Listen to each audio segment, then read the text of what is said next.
শ্রী শ্রী বাবামুনি বলিলেন, সংসার ছাড়িয়া কোথায় যাইবে? যেখানে যাইবে সেখানেই দেখিবে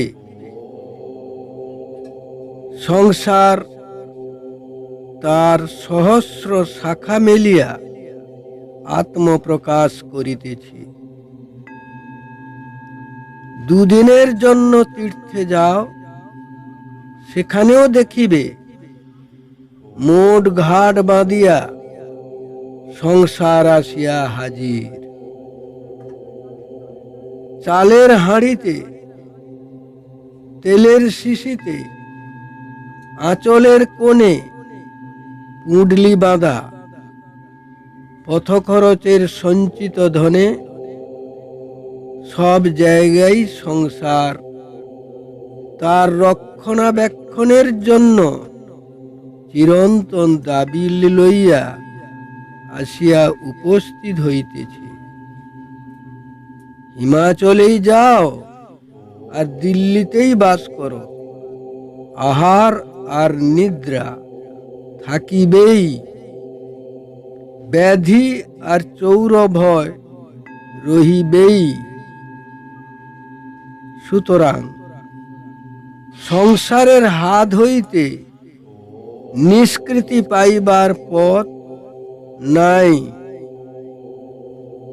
সংসারই করো, তাতে দোষ নাই, কিন্তু মোহ রাখিও না।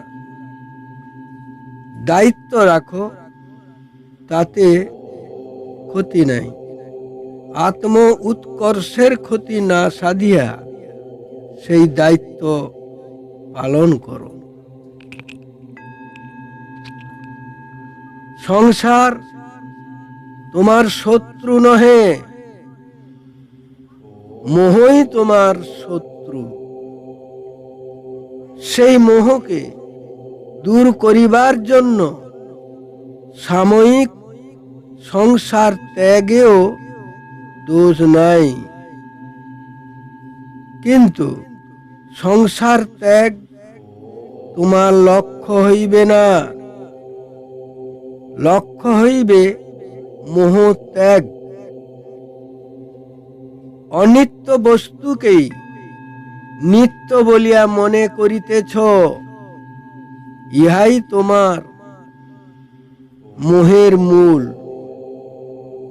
যে জিনিস দুদিন পরে থাকিবে না, তাহাকেই চিরস্থায়ী মনে করিতেছ, ইহাই তোমার মোহের মূল। যে জিনিস দুদিন পরে থাকিবে না, তাহাকেই চিরস্থায়ী মনে করিতেছ, ইহাই তোমার ব্যাধি। সংসার তোমার এই ব্যাধির জনক নয়। তোমার নিত্যানিত্য বিচারের অক্ষমতাই সর্বব্যাধির উৎপাদন করিয়াছে। বারংবার অন্বেষণ কর, নিত্য কি,